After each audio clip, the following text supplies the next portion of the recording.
Good morning. I just kicked my bag. It is Wednesday. It is March 10th. I'm so glad that you are with us today. I had to make sure my camera was in the right spot. Niece and nephews were here. And my nieces and my nibblings. So they're called were in the office the other day and they kicked me around. So, they're fine. I love having them in here. They're great. So that was not a complaint against them. I just want to make sure it's in the right spot. Luke 12:34 this morning. I know people are going to be jumping on. Luke 12:34. Really Luke 12:22 through 34. But really focusing on 34. And I'm not going to read all of the verses there. But at the beginning of Luke 12, starting in verse 22, Jesus is going to start a discussion on not being anxious about things that could happen, or even things that are happening. And there is a difference, I know, but he references both of them, and he's discussing them both about saying, do not be anxious about your life, what you will eat, nor about your body, what you will put on. For life is more than the food, more than clothing. And he continues going on, and which of you being anxious can add a single hour to his span of life? Continuing on of saying, don't worry about these things. Don't think about, if you're hungry, look to God. If you're thirsty, look to God. If you're these things and you're in need, look to God. Because he takes care of the ravens. He takes care of everything else. He takes care of the lilies. He's already doing that, so he will take care of you now and in the future. And he's saying, don't be anxious. Stop being anxious about things. And then in verse 32, he kind of shifts a little bit, but he's still saying in this idea of not being anxious, fear not, little flock, for it is your Father's good pleasure to give you the kingdom. So now he's going to kind of shift from stop worrying about what's going to happen and what's going to be there, how things are going to work and what things are going to look like and anything. And we take this into heart when we look at our world. You don't watch the news to be worried about what's going to happen in the coming months or the coming years, or don't look to the culture to figure out what's going to be worried, start worrying about what's going to take place and all of these types of things. That's not, God's saying you can't do anything about it anyway. And I do love that. You're not changing it. Just trust in me that I'm already in control. Trust in me that I'm already there. He says, fear not, little flock. Then verse 33, sell your possessions and give to the needy. Provide yourselves with money bags that do not grow old, with a treasure in the heavens that does not fail, where no thief approaches, no moth destroys. In verse 34, a verse that some of you have heard, I'm sure. For where your treasure is, there will your heart be also.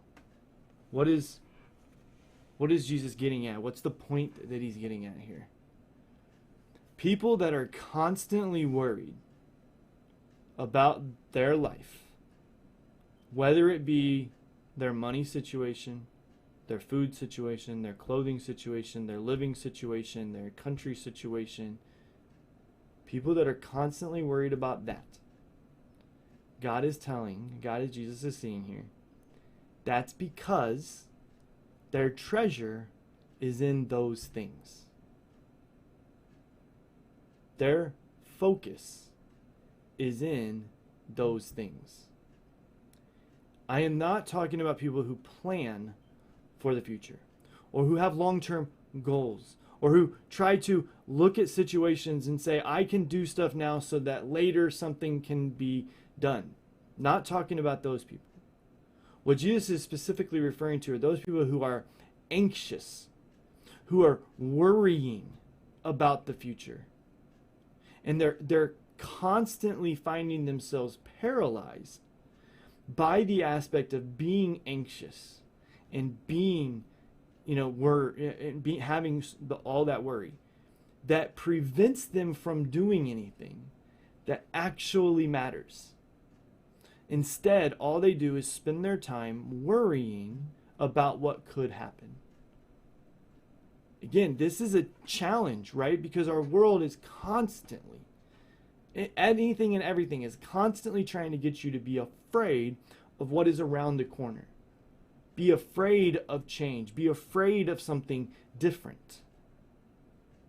And we see this. I mean, this is literally all over the place.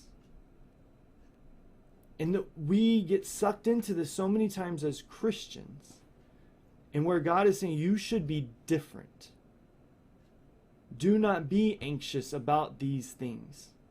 And I love that he's not talking about the special things. That these are the things that most of the time we're worried about. We're worried about the things that are completely superficial. God here, when Jesus is speaking, he's saying, don't worry about if you're hungry. Don't worry about where you're going to get food. Don't worry about where you're going to get clothes. Food and clothing. Like, that's what Jesus is saying not to worry about.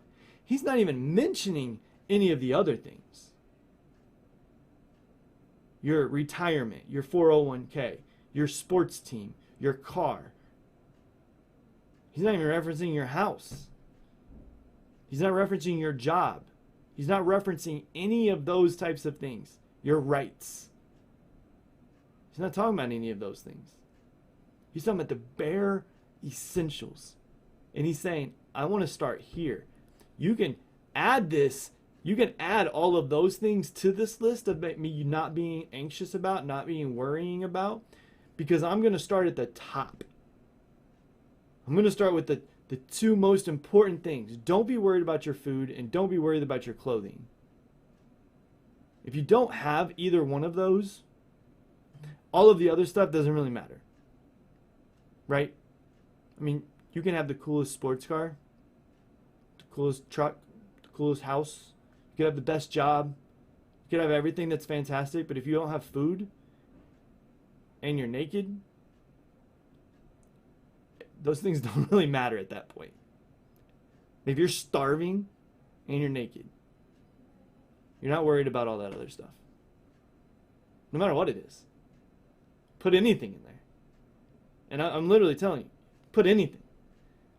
Anything that you could think of that you worry about, that you find yourself paralyzed, that you find yourself so concerned with, you can put it in there. Because it probably doesn't matter, even if you have that, or if that thing's working perfectly, if you're starving and you're naked. God says, don't even worry about that. Because your God is a good God, and he feeds the birds. He clothes the lilies. And then he starts telling us the reason that we do that is because it's where our treasure is. We put our hope and faith in it. We put our hope and faith in our bank account. We put our hope and our faith in our house. We put our hope and our faith in our family. We put our hope and our faith in our country. We put our hope and our faith in any of these other things. We put our hope and faith in them. And so when something comes by that could challenge that, we get wrecked. We get messed up because we realize we don't even realize it most of the time, but that's our hope, and that's our faith, that's our foundation, that's our focus, and we don't want to say it, but that's our treasure. And I don't want you to take my treasure. I don't want that to go away. I don't want my comfort to go away. I don't want my peace to go away. I don't want all of these other things that I've gotten used to that I have now turned into treasures. I don't want them to go away. Because here's what God is saying is that if God is your only treasure, if doing the will and doing the work of God is your only treasure, one, you will realize God will clothe you. God will give you food. God will take care of you. And then anything else that happens, no matter what the situation, it doesn't really matter. Because that doesn't stop you from being with your treasure, being with God, being with Jesus, focusing on him. Because that's your treasure. Like you watch all the movies about treasure, right? All of the things about treasure. I looked up a thing about Pirates of the Caribbean, and it's a movie about treasure, right? So I looked it up, and there's a lot of dangers that the heroes, right, the people in the movie take on. There's a lot of dangers, a lot of things that bad situations they put themselves in, very treacherous, scary, all these other things, right? They put themselves in it because their treasure is in danger, right? For some of them, it's a person. For some of them, it's a piece of gold. It's an actual it's the ability. It's a ship, right? There's a thing, but they will do anything to protect that. And when they have that, they don't really care about anything else. They don't really care about anything else that's going on because they have their treasure. And it is the same in our lives. I know it's a movie, but it is the same in our lives. Your world could be crumbling down around you. But if you have what's important to you, you don't care. It's not that you don't want it to, but it doesn't wreck you. It doesn't throw you off. It doesn't destroy you. It doesn't incapacitate you. It doesn't make you paralyzed in the sense of you just continue living life. You're like, man, that was fun, but I still have this. That's a little hard, but I still have this. And when this is God, then the whole world could fall apart. And I know this sounds very forthright. I don't know the word to put there. I'm not a wordsmith. I know this might seem wrong, but it's not. If you have God and you are doing what God wants you to do, and you find yourself alone in the middle of an island with nobody else, then it would be okay.